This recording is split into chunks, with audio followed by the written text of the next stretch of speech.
Alright, so we'll be swapping or putting my upper control arm steering knuckle back on. I had to take it off because I cracked this part of my lower control arm.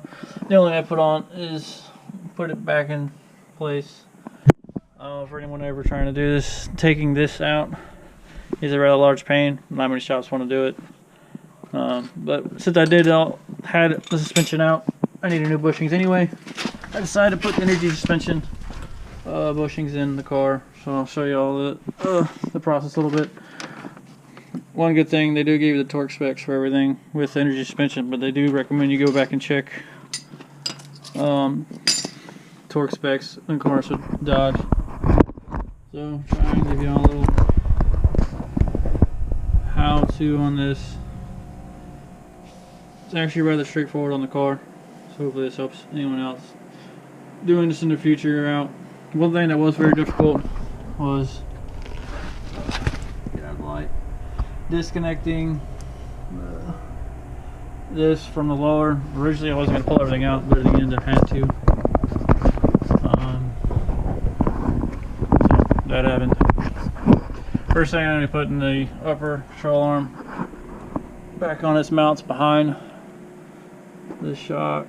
You can see one bolt there, the other there. Hopefully the light looks better on PC than it does on my phone. That's gonna be, I'm gonna torque that in, and then everything else I'm just gonna loosely put together until everything's in, and then tighten everything back up once everything's lined up how it should be, more or less.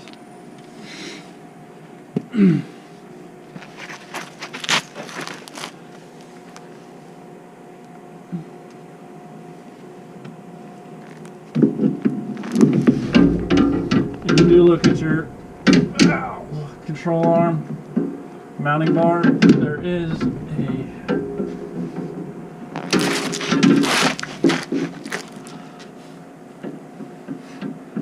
a rough slide to it that is designed to go towards the body of the car. Probably should take this out, but I really don't feel like taking the shock out anymore. I've had enough taking crap out of it, so I don't take it out to begin with. I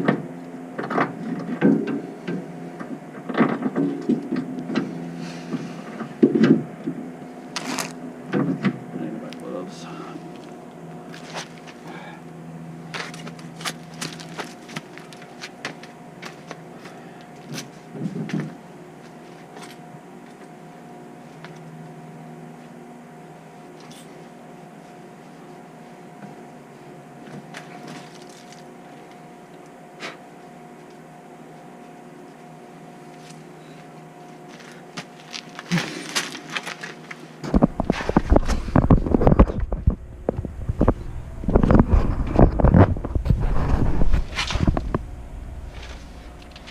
I wish I was doing this in better light.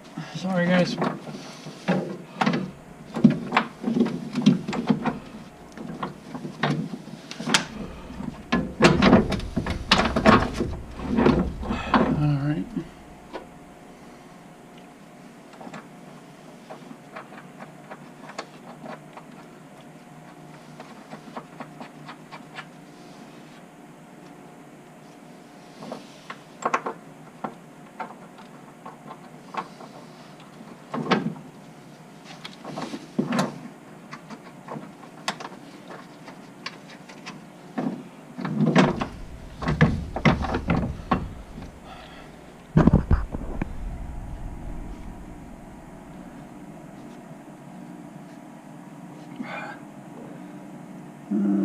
Doesn't help.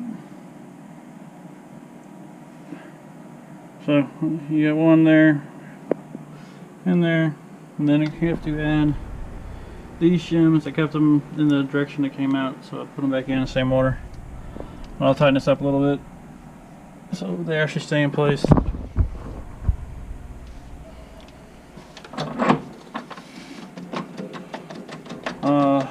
These bolts are 7/8, so for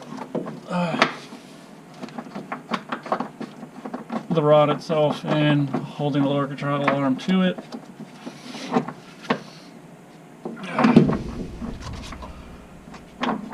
Most of this stuff's standard, with a few exceptions like the brakes, the actual hub for the wheel, and the sway bar end links, all metric. 3/4, 7/8, 15 millimeter, 18 millimeter should get you everything you need to put this together at this point.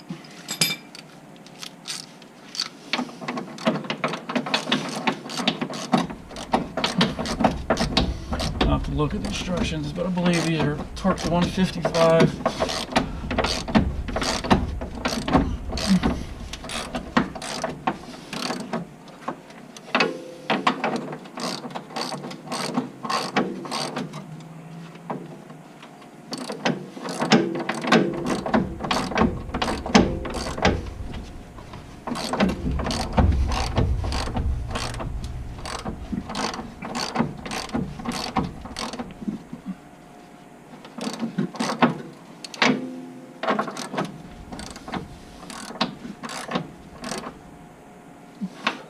Once everything's said and done, I'm probably not going to drive it very much like at all until I get the alignment done on it.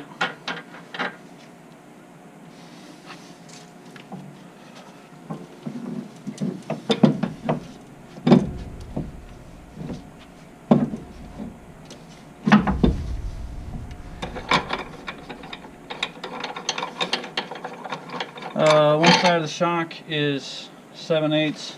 The actual nut itself is 7/8. The bolt is 3/4.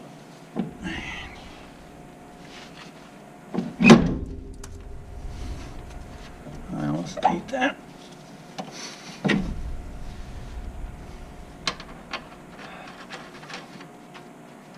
The castle nut is 1 inch.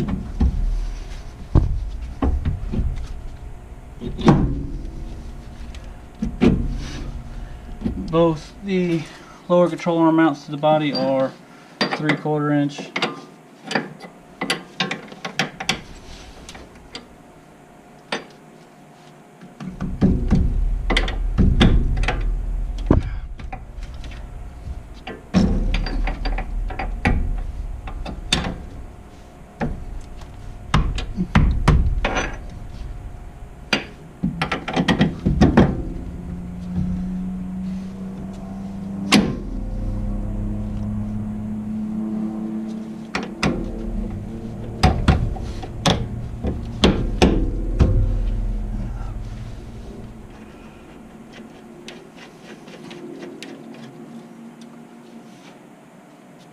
I don't know if I'll show it in the video, but I'm going to re-grease everything.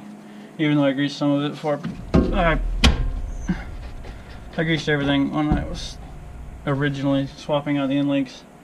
But based on these being out of the car, there's a lot of grease that came out of the